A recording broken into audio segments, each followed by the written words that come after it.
God is not done with America, and our best days are ahead. Every single one of you need to say, God, I am willing. Use me. Use me for your purposes. Liberty is God's idea, not man's idea. Nobody does what we do at Turning Point USA, but it starts with all of you. This is about saving Western civilization. Sadly, we just started getting word just a couple of moments ago that Charlie Kirk has been shot. The cries of this widow will echo around the world like a battle cry. The next speaker is a very, very special speaker. She is my hero and the love of my life. Join me in welcoming Erika Kirk.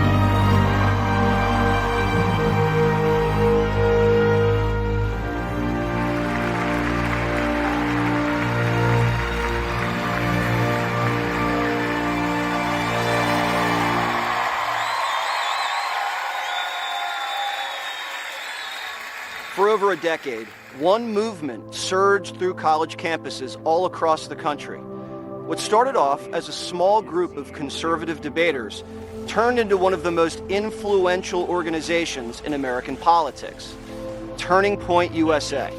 And the man behind it, Charlie Kirk. Charlie's star grew, but his mission stayed the same: empower young Americans to embrace faith, freedom, and family, and open debate. But everything changed on September 10th. Charlie's death was a turning point for the country. We all remember where we were when we found out Charlie died. And we remember how we felt: sickened, and then resolute. Charlie's gone, but his mission is far from over. Today, the new chapter begins, and his widow Erika is taking the reins. Fox was lucky enough to get unprecedented access behind the scenes with Erika and the whole Turning Point team. They're picking up the torch and carrying a movement that Charlie created. And from here, it's only getting bigger. But to understand how we got here, we have to go back to how it all started. And that's where we begin. My exclusive sit-down interview with Erika Kirk.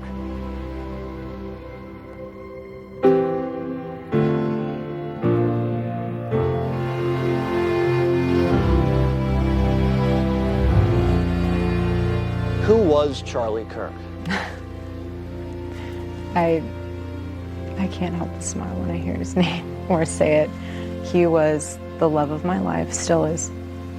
Phenomenal father. Incredible man, good friend, very loyal. He had a great dry sense of humor. He built something so incredible, and he was a bridge in our country, meaning he had the gift of communication. He could talk to the younger generations. He could talk to a donor group. He could talk to the President of the United States. Charlie and Erika first met through their mutual friend, the now COO of Turning Point, Tyler Boyer. Erika, a college athlete and former Miss Arizona, had graduated from Arizona State University. She was living in New York City. And Tyler had what he thought was the perfect job for her. He said, we have this youth organization, we'd love to get you involved. I briefly met Charlie for maybe 2 minutes.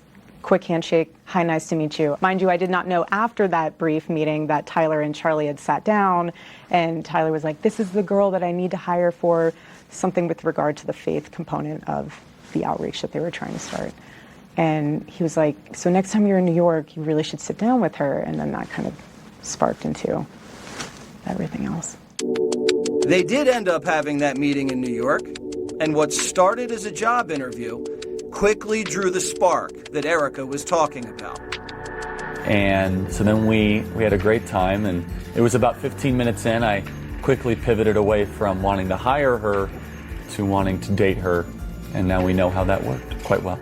He grilled me for hours. Grilling's probably not the proper term, but we debated back and forth. Philosophy, politics, theology, anything that Charlie loved to talk about, we talked about it. And afterwards, he was done eating, and he just looked at me and he goes, I'm not going to hire you. And I said, I did not need the job. I said, I was fine with consulting with you guys if you needed anything with regard to help. I have plenty of things going on in New York City. He said, I'm going to date you. I said, you don't want to just be friends for a little bit? And I told her I had enough friends and that I didn't want to be friends with her, so that was kind of a non-starter. But if she wanted to date, that would be great. I had enough friends. And I think she still finds that to be very funny, but I meant it. And I tried to process that on the walk home, and that's when I called my mom. And she was like, oh, are you working with them? Are you going to get a job with them? And I was like, no, but I got a boyfriend. And it was a moment. I literally had to walk home to process everything that just happened because, again, the Lord knew that I needed a man that was going to be so assertive, not play games, not say, yeah, let's just be friends and see how it goes. Let's just talk it out. No, he was so direct. He was so clear. I want to date you with the intention of marrying you. He didn't want to waste his time. He didn't want to waste mine. When did you know you were in love? He knew immediately. And I knew there was something there.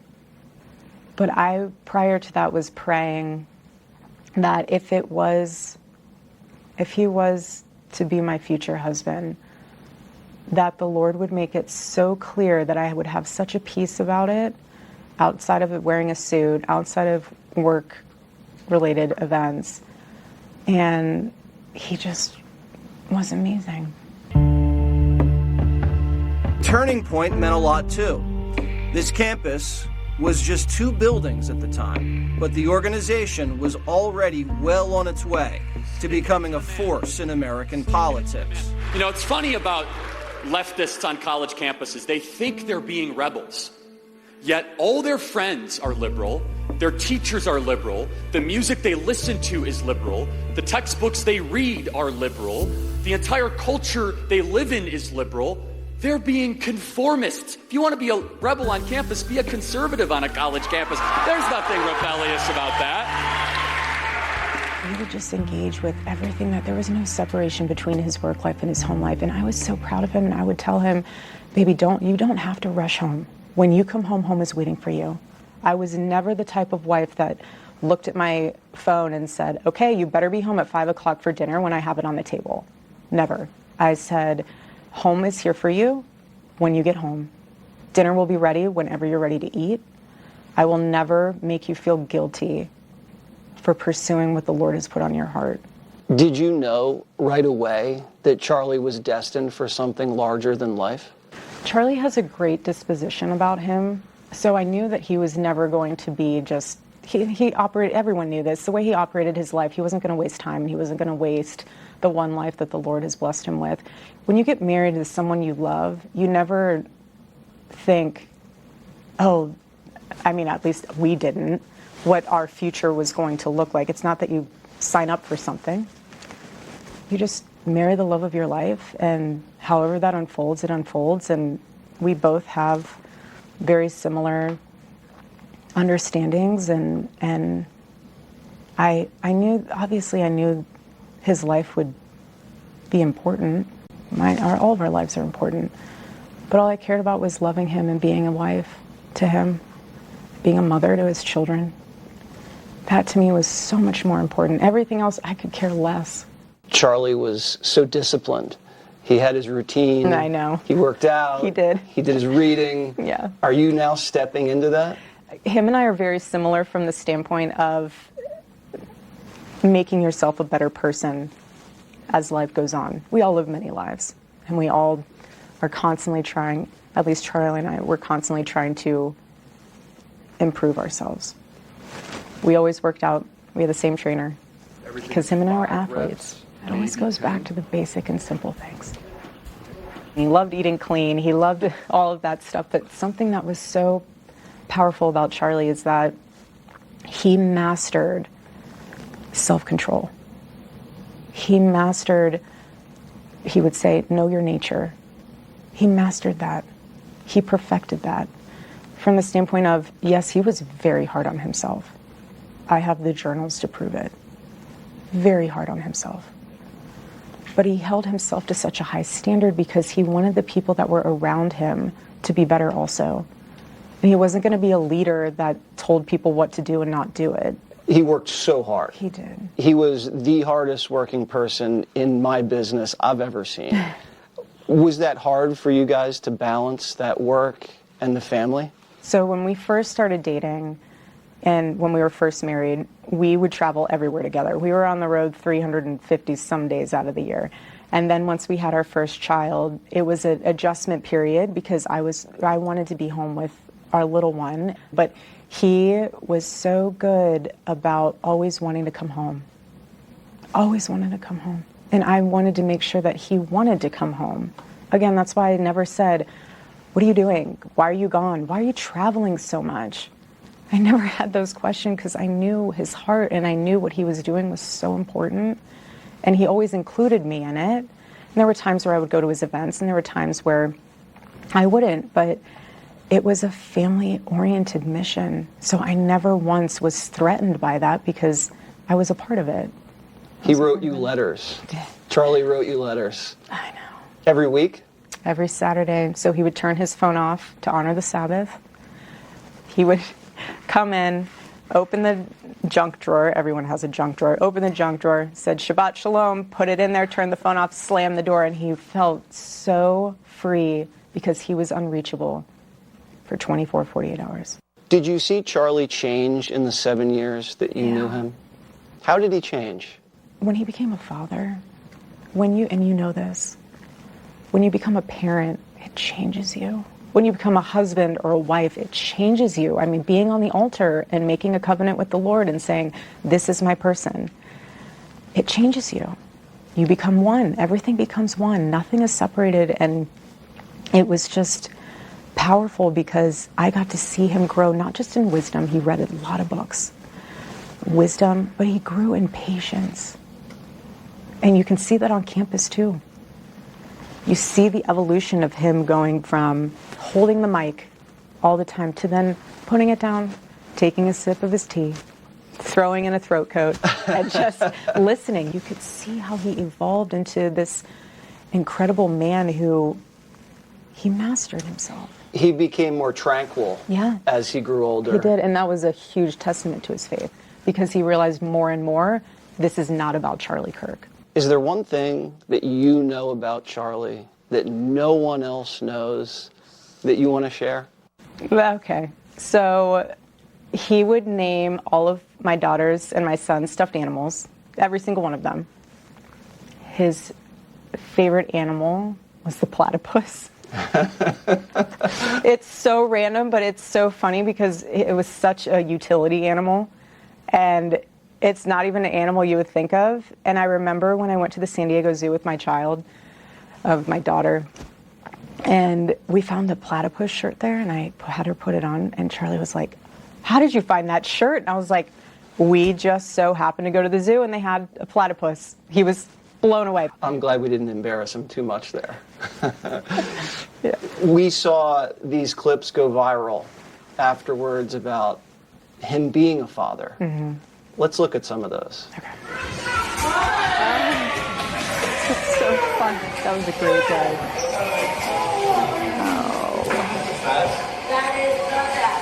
So we're here at Bill's Burgers in New York City. And right near this very table was the first time Dad met Mama. And it started as a job interview. And I was asking all these questions. Philosophy, religion, Jesus. So fun. He was so fun. What kind of relationship did he have with each child? When you ask that, I can't get this image out of my head of, you know, this feeling too, where you see your husband come home, or you as the father come home, and the kids just run to you. His relationship with them was so precious because they're so little. So it's not like you're teaching them these amazing things, but somehow he still found a way to incorporate it in little ways. But his relationship with them was so pure and precious because you see him being on stage in front of thousands of people, commanding the presence, telling them all about Western civilization, telling them all about what's going on in the world, telling them why they should care. And then you see him come home and just be a dad. Go play with them in the pool. Love on them. Tickle them. Play with them. Like, even if it was just with his stuffed animals. Play with them. What do you see of him in the them? kids? It's funny because my son loves to throw balls and baseball bat and footballs. And my sweet daughter, she's starting now to want to say little speeches. So we all are like sitting there to listen. But you know what's so sweet is that my daughter's starting to want to put our son to bed at night in his crib. And so it's very meticulous of how it's done. So it's a little bit Charlie of like making sure that it's the right rhythm. And we put him in the crib, and then I say, okay, mommy's leaving. And she sits there, and I just watch her on this video of singing Jesus Loves Me to him. And that's the song that Charlie would sing to her. Never said, okay, now you need to sing that to your brother. So I feel like it's little moments like that where I'm like, that's you, Charlie. That's you. You're there. Yeah. You're very protective of your children's privacy. Yes. As Charlie's profile grew, were you concerned? We live in a day and age where the internet feels so entitled to everything. Why are you doing this? Why are you doing that? You know, explain this, explain that. And we live in a world where children don't even have a childhood anymore. You know, why are you posting a photo of your kids so that you can get $50 off a stroller? Like, that does not make sense to me. Crazy. If you can't afford a stroller, buy one you can afford. Like, that makes sense to me. But to use your child or a photo of you standing in the bathroom embracing them specifically, and you have 500 copies of that same pose so you can get it right for social media, is bizarre to me. And it was to Charlie too. And our babies are not for anyone else's viewing other than ours and our family. And why would I want AI images of my children out there? Why would I want... And yeah, we get kidnapping threats. We always have. We get death threats. We always have. You're just smart about it. Protect what you love. Protect who you love. I want to show you a video of Charlie talking about TPUSA. Okay. Well, you're about to embark on something that is much bigger than yourself. This is about us. This is about the country. And the eyes of the whole nation are again on Turning Point. We're building something bigger than you, bigger than me. We're building an experience to help save the country. And if this type of intensity bothers you, well, then don't go work for Turning Point USA. You can go work for the Department of Labor or something, okay? Because here we do excellent things. We do big things. We make history here at Turning Point USA. It's going to be early mornings. It's going to be late nights. But you all get to know that you're doing something rewarding. That is not just, a career and you check the box, but lives will be changed. I mean, how blessed are we that we get to be here celebrating the country, and this is our job. It's pretty awesome. There's the one thing that I hear from speakers throughout all the years. Your team is so impressive, and they're so young. Why is it, everybody? Because for us, we hold ourselves to a higher standard. This is not just another DC gig. This is about saving Western civilization.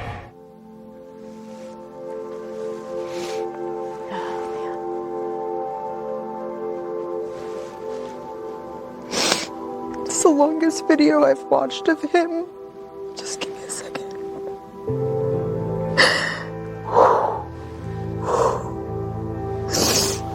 Take your time.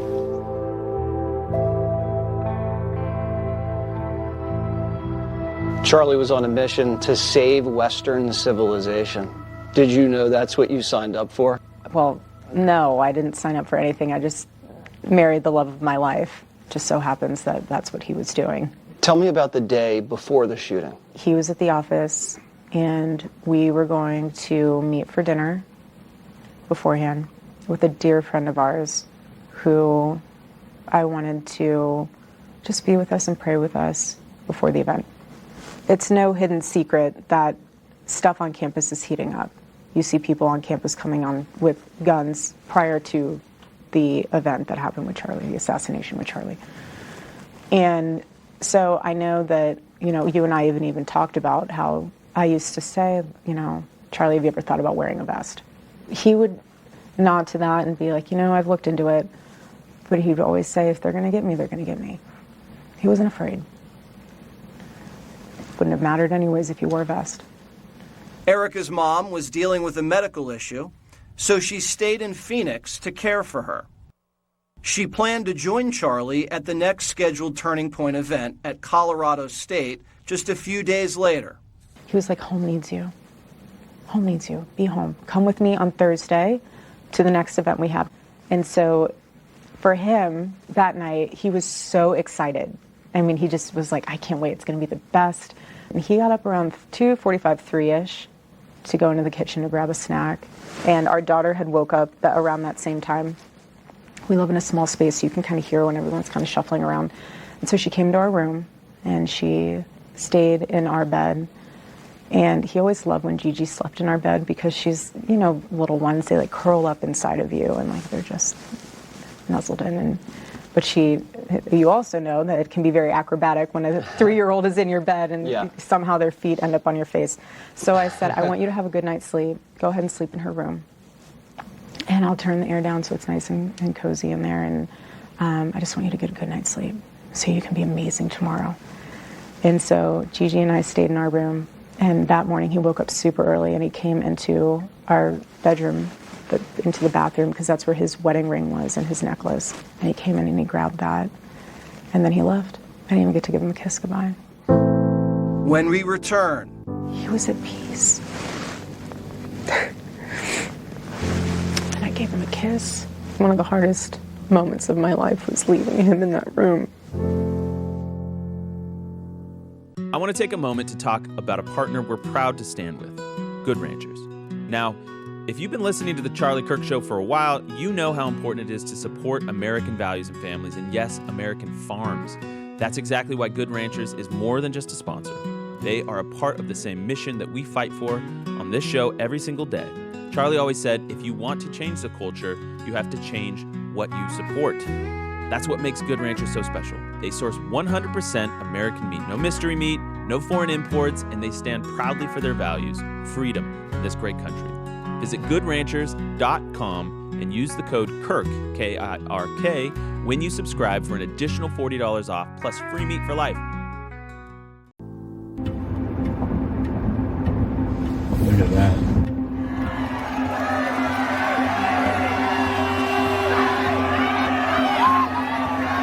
He lived for those moments when he just walked down and was throwing the hats. And students, he loved Gen Z and young people. And there's just this sea of endless crowds of people. You couldn't even see the end. He was throwing out hats, and then it's just, still processing it. Sadly, we just started getting word just a couple of moments ago that Charlie Kirk has been shot.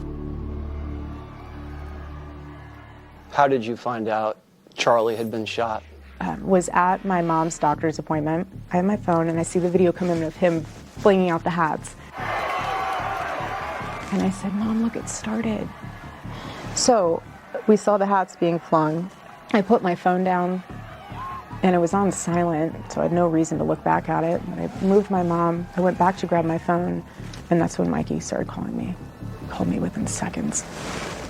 I called Erika. I just remember it rang like 3 or 4 times. I didn't know what to say. Those are the words that will change someone's life forever, and you have to be the one to say it. That was the first time I've ever called her during a campus tour stop. And so Mikey called me, and I'll never forget him just being like, Charlie's been shot.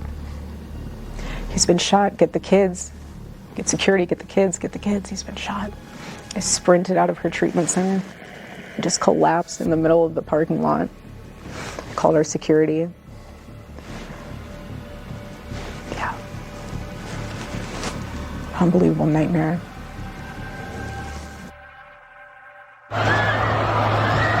The communications director of Turning Point USA has asked our team to give a moment of silence and prayer And so we are going to do that right now. We're going to pause and offer our prayer. We hope you join along.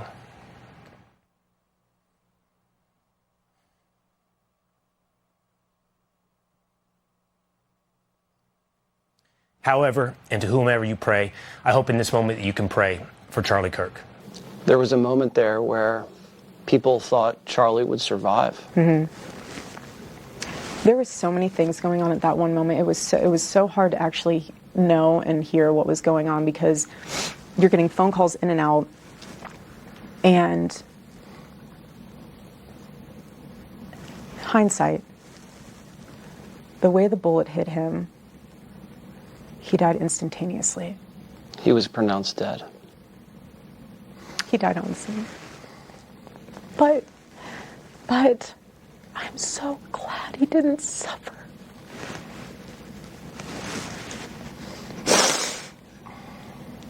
Excuse me. I'm so glad he didn't suffer. No one deserves to suffer. But him of all people. So he literally blinked and probably thought he was raptured and looked around and was like, where's everybody else? He blinked and he was with the Lord. And you wanted to see Charlie immediately and came up. Take us through that. We landed in Utah, went straight to the hospital. When you walked in, everyone was it was a scene from just a horror movie. Everyone is so rattled to the core. Officers, law enforcement, hospital workers, our team, everyone is just shaken.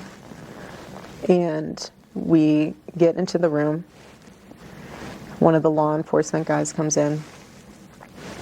It's very sweet, but what do you say to someone whose husband just was assassinated so publicly? He said, I've been doing this for 30-some years. He said, I will never tell you that you cannot see your husband. He said, but I, in my professional opinion, think that you should wait to see him once he's at the mortuary. Because I don't think you want to see him like this. The room got quiet because half the room knew it's probably a good idea. And the other half of the room was like, there's no way she's listening to you right now. And I responded back to him and I said, with all due respect, sir, I said, I want to see what they did to my husband. And I want to give him a kiss because I didn't get to give him a kiss this morning. And I said the same thing to the doctor. When the doctor came in, I said, I want to see my husband. He said, I'll make sure that happens. And I did. And I got to see him. And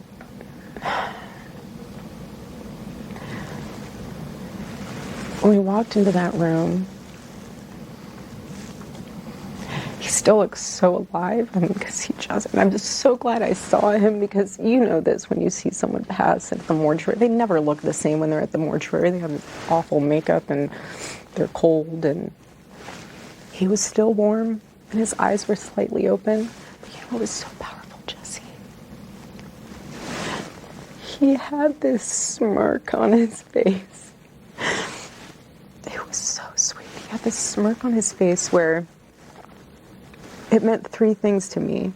First, that he died doing what he loved. The second was that he was at peace. And I gave him a kiss. Gave him a kiss. And then before I left the room, which was one of the hardest moments of my life, was leaving him in that room. Excuse me. I looked at him and I thought to myself, that smirk to me is that look of, you thought you could stop what I've built. You thought that you could end this vision, this movement, this revival. You thought you could do that by murdering me. You got my body. You didn't get my soul.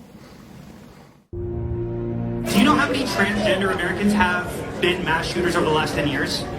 Too many. By that time, the video was everywhere. How do you process that? I never saw the video. I never will see it. I never want to see it. There's certain things you see in your life that you can never unsee. There's certain things you see in your life that mark your soul forever. I don't want my husband's public assassination to be something I ever see. I don't want my kids to ever see that. And for people who actually enjoy watching that, which is quite literally sick, what if that was your father? Or your brother, or your sister? There's a perspective shift there. We're human. Life is fragile. And there is so much beauty in this world. Why would you waste any portion of your life looking at something so evil? Charlie was answering a question about trans violence when he was murdered. Do you think that was a coincidence? I don't believe in coincidences.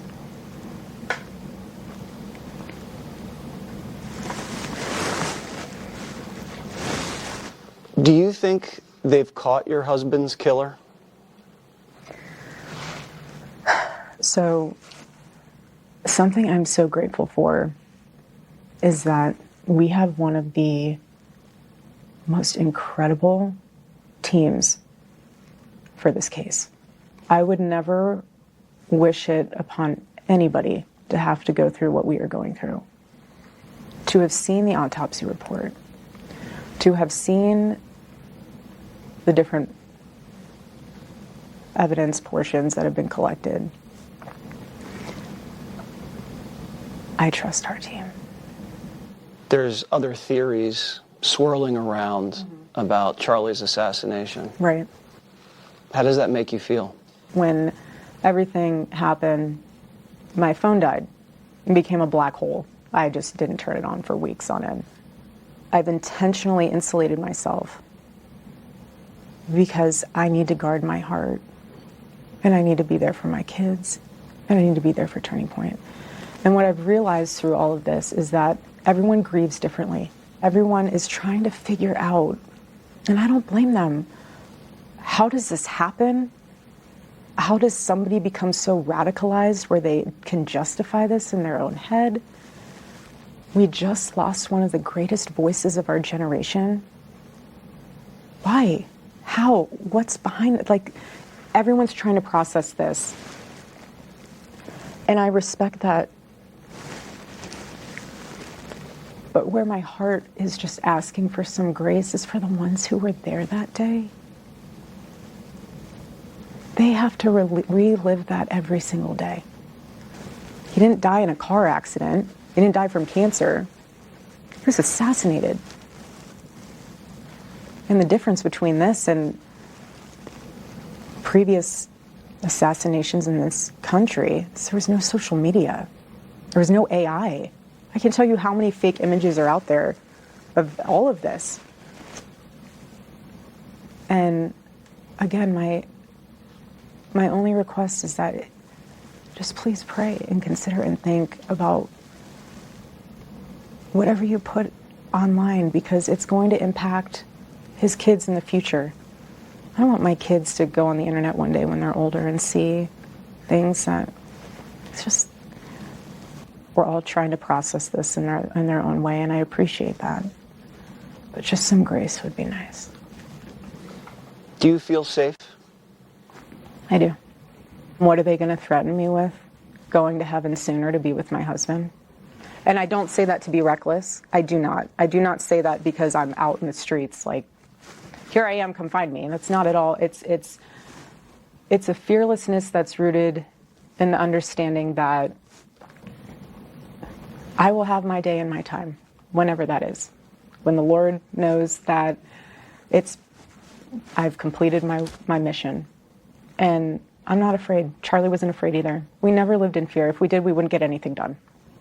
And I can't help run alongside this mission of Turning Point USA and raise my babies with fear. I can't. That's not a life to live for anybody. What's the hardest part of your day? The nighttime, always. I'll tell him about my day. I talk to him all the time. But the nights are the hardest. Being in a bed by yourself. Rolling over, trying to goodnight kiss that's not there. It's... And anyone who's a widow knows what that means. How painful that is. Excuse me. It's so easy to take the little things for granted, but you know what's so interesting? I was thinking about this the other day. It's so easy to be in a position of feeling regret when you lose someone you love. And I tried to read a book by C.S. Lewis because he lost the love of his life. He was only married to her for 4 years. I think it's called A Grief Observed. And it was a very hard book to read. Not because it was about grief, but because in the opening pages he talked about how angry he was with God. And I've never felt that. I'm not angry with God. Never have been. Never have I questioned, why, Lord, are you putting me through this? Why are you testing me? Why are you... Because God is so good, and he's so sovereign. And I know he uses everything, even what the enemy meant for evil. And I have no regrets, and I think that that's why processing this, for me, is probably different than most, because people say, how can you do all what you do? And it's because I loved and still love Charlie. Did you watch the news after the assassination? Because there were some people saying that Charlie deserved to die. Mm-hmm. Charlie had it coming. There's so much beauty in life. I don't know why you would waste your time saying somebody deserves to be publicly executed in front of everyone. That's just... Why would you say that? Again, that could have been your parent, your spouse, your loved one. You think it's funny until it's someone you love? I would just ask them to really reassess their priorities in life if they get a high off of watching someone be murdered. Jimmy Kimmel lied about your husband's murder and didn't really apologize. Mm-hmm. What would you say to Jimmy Kimmel? Same thing I told Sinclair. They asked. I haven't really told anybody this, so they asked, do you want Jimmy to give you an apology? Do you want to be on his show? How can we make it right? Through our team, I responded. I said, tell them thank you. We received their note. This is not our issue, not our mess. We are grieving, and we have an organization to run. My husband never told people what to say. You do what you think is best and right, and I prayerfully wish you the best. But I will never ask someone to give me an apology that they don't genuinely mean. That's between you and the Lord. If you want to say I'm sorry to someone who's grieving, go right ahead. But if that's not in your heart, don't do it. I don't want it. I don't need it. Where are we going now? He acquired and purchased all these buildings. This is the final building. Oh my goodness. I know. Everyone's sending all of this here? They received tens of thousands of letters, cards, gifts, personal Bibles, paintings, and more. A lot of this is from when people came to the campus, the Turning Point USA offices, and left it outside the gates. Also, a lot has been mailed. I mean, it's just unbelievably humbling. But this is all mail. I told them not to throw anything away. I want every single card saved for my kids. And for when, if the day gets hard at your desk, you come into this mailroom, and I want you to come in, and I want you to pick up any of these cards, and I want you to read it so you can put into perspective why you work here. This is my children's favorite section. This is the section that I tell them that in heaven, Daddy he's orchestrating with his friends to send them little presents so that they never forget that Daddy's watching over them. So whenever I bring the kids here at the office, I always let them grab one thing to play with. But I mean, it's really sweet. So you remember I told you that Daddy was working with his friends from heaven to send you presents every day, so you always know you're loved? See? This is Sesame Street. It is. Sesame Street. I know, it's Sesame Street, but all these are for you, baby. These are from Daddy's friends. Why don't you read this to me? I'll read it to you. You told your children that Charlie was going on a work trip with Jesus. Are they still asking, where's Daddy? Yes, my daughter continues to ask. I told her the other day, because she said, I just miss Daddy, and where's Daddy? When is he coming home? And I said, baby, Daddy's still with Jesus. And I said, they are so busy. And I said, if ever you want to talk to Daddy, you just look up to the sky and start talking to him. He can hear you. It's always me, Robert. And I told her, I said, you know, Daddy is in heaven. She goes, so does that mean he's in a different house? And I said, yes, baby, he is building a house for us. Some people would say a mansion. She goes, do you think I could go sometime?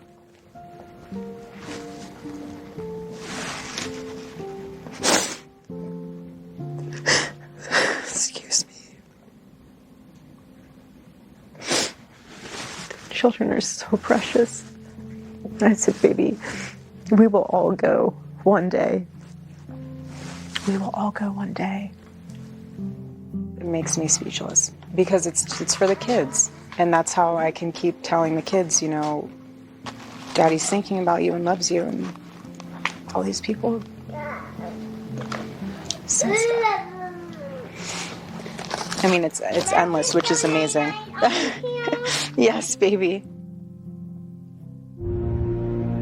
The alleged assassin, Tyler Robinson, is eligible for the death penalty if he is found guilty when this trial comes, and what a trial this will be. It's still not over. There's a trial coming up.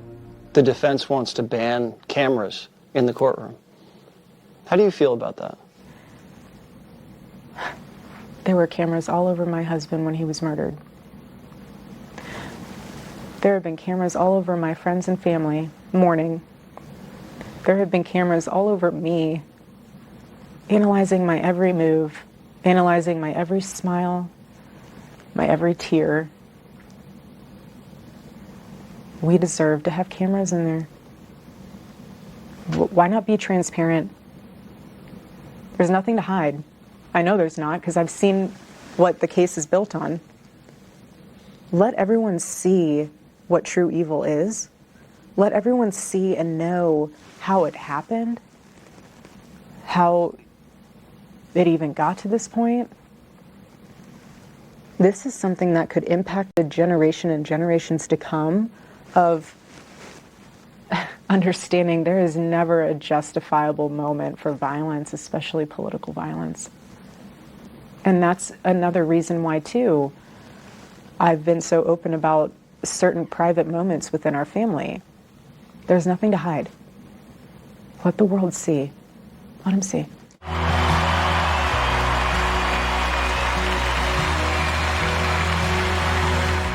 On the cross, our Savior said,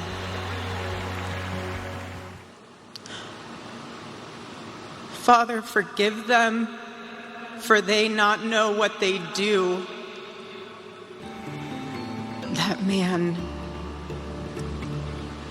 that young man, I forgive him.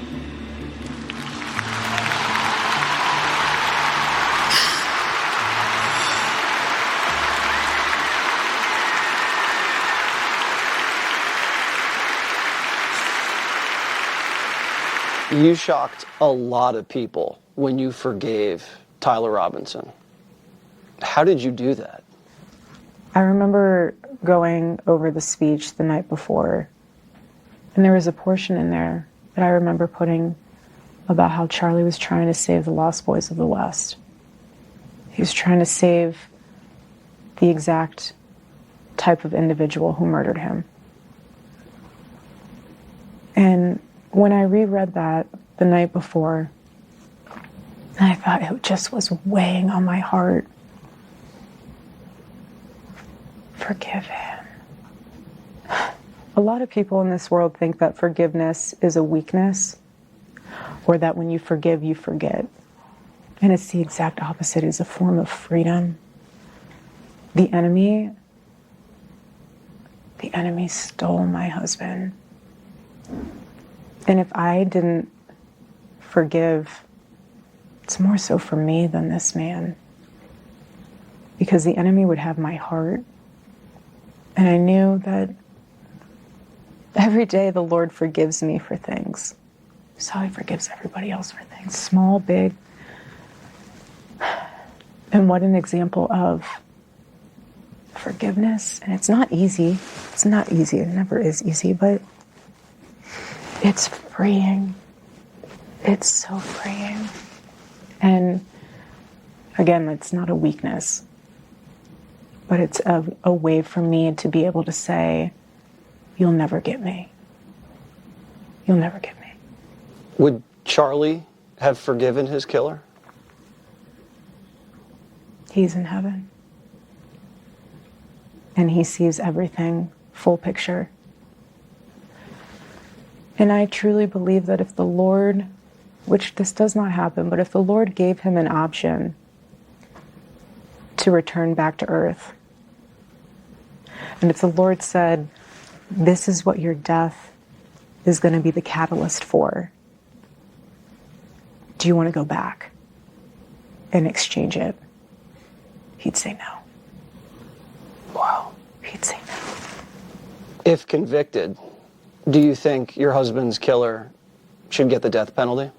I do not want this man's blood on my ledger when I stand before the Lord. I want the government to decide. It's biblical too. Justice will ultimately be served. When we return, this is your first major event. It is. As CEO of Turning Point USA, you're about to go on stage. What do you think Charlie would think about all this? He'd be blown away.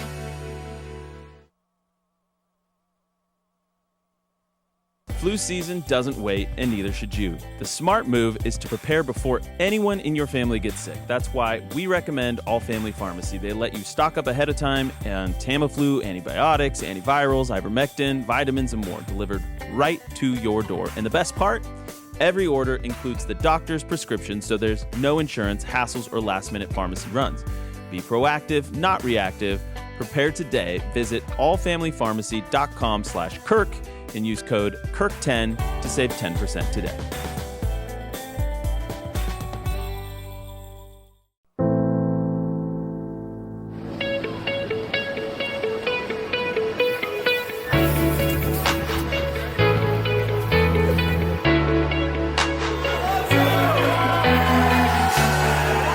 So tonight, I really am very excited to see Erika Kirk and hear her speak. She's a strong woman that shows that she can do anything, especially taking over Turning Point as the new CEO. I think she's doing a great job. Fox was invited behind the scenes as Erika Kirk visited the University of Mississippi. The event is part of the This is the Turning Point tour. This is your first major event. It is. As CEO of Turning Point USA, you're about to go on stage. What do you think Charlie would think about all this? He'd be blown away. His vision for these events was stadiums. He always wanted them to be massive, and he loved them being outside, of course, but for night events, he always had this vision of packing out stadiums. He sent a picture to Tyler on our team of one of the largest university football stadiums and said, "This is the goal." It is rainy, it is cold, but students here at Ole Miss have been waiting to get into this event for hours now.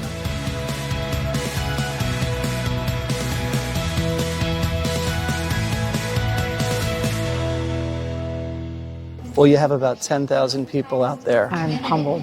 Why Ole Miss?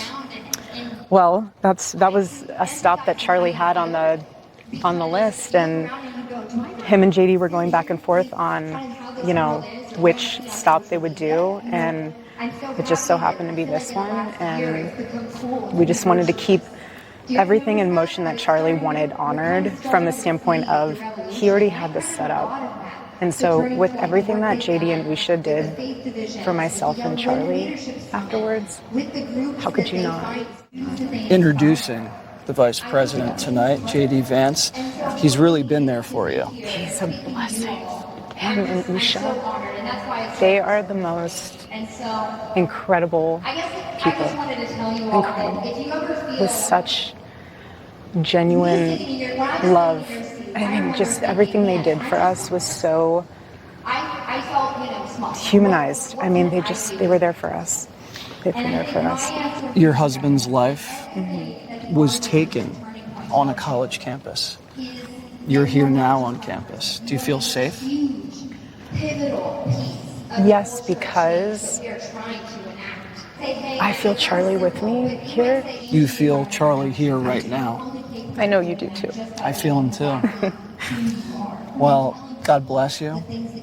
Jesse, you're and God bless Turning Point USA. The next speaker is a very, very special speaker, and she has had a heroic last year, and I believe she's the best mom in the world. Truly the best mom in the world. She is my hero and the love of my life. Join me in welcoming Erika Kirk. The movement didn't die with Charlie. It's getting bigger. Half of the campus is here right now. This place is at capacity. You can feel the energy. Charlie's murder might seem like we're standing in a shadow, as if death was the victory meant for the enemy, but looking around in this arena, you are proof that this light of truth burns so brightly.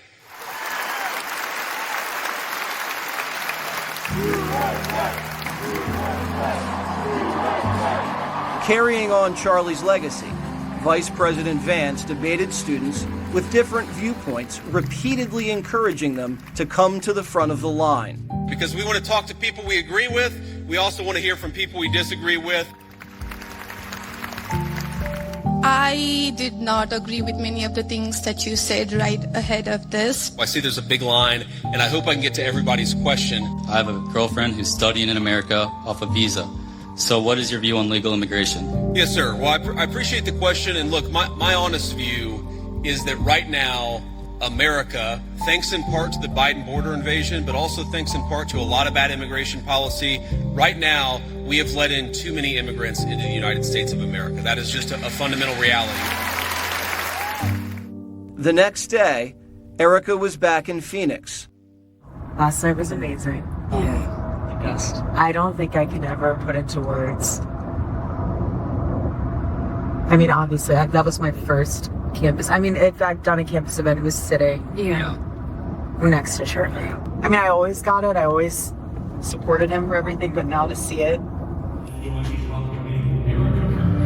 Oh, there was a point where I couldn't even catch my breath. Like before we went on stage, and they played that video. I know. That intro video. I had to to hear my husband say, She is my hero and the love of my life. Erika Kirk. She's the love of my life. Yeah. So when we first started dating, I I asked him, I was like, why don't you wear a cross? I was like, why you say you're a Christian, but you don't wear a cross? He's like, I don't know. I'm not a jewelry guy. And I was like, I understand. So for his first birthday present, I got him this cross. And then throughout time, I would always add different medals to it. And so he loved St. Michael.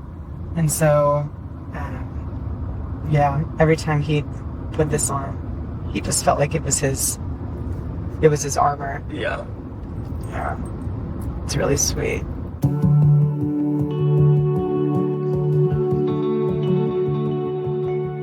Turning Point headquarters has grown from 1 building to 6, and the construction is not slowing down. On this day, like many, students are out in full force volunteering to help in any way they can.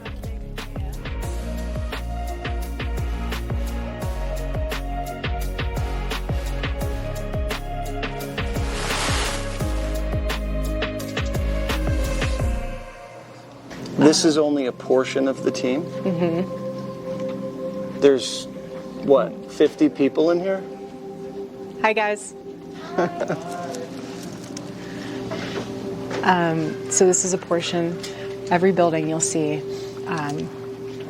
the staff is family. They're amazing. But what's so special, and people would say to Charlie, everyone's so young. He would say, I don't care if they went to college. Tell me what you're passionate about. Tell me what you care about. Why do you love this country? And so that didn't mean anything to him. He wanted people who were bought into the mission, and no one's left. No one's been fired. No, there's been no rivalry. There's been no coup. There's been no internal takeover. Everyone's a family. And it's a testament to what Charlie built and how he hired. Just about anyone you ask here says they feel Charlie's presence around them all the time. When people lose someone they love, oftentimes they say, I can still talk to them. Yeah. Do you still talk to Charlie? I'll get home, it's late at night, I'll be getting ready for bed in the bathroom. I'll keep looking in the shower, trying to see. He would always write on the shower when he was in there. He would write numbers and things, and at the end, he would do his signature at the end. Obviously, it's been so long since he's taken a shower at home, but I still look for it. I talk to him all the time. I'll say, baby, just give me your wisdom. Speak to me. People would say, if you can't sleep, take something to sleep. The Lord has let me sleep just fine. But I don't want to take anything. That's not how we operate. If I take anything, it'll numb me from being able to hear from the Lord. And for Charlie, I want to be able to talk to him. I want to feel this so deeply, so that I know how the Lord wants to use it. And if I'm numb to that, he can't use me. But I talk to him all the time. Charlie, what do you think of this? Can you believe this happened today? Gigi said hi. And I realized that's healing. You don't ever want to stop talking about the people that you love, even though they're in heaven, especially to your babies, because that means that they're still there. I always want my husband's voice and his name to be on people's lips. He's a good man. Well, the next time you talk to Charlie, please tell him we love him. And Erika, we love you. And thank you so much. God bless you. God bless you too.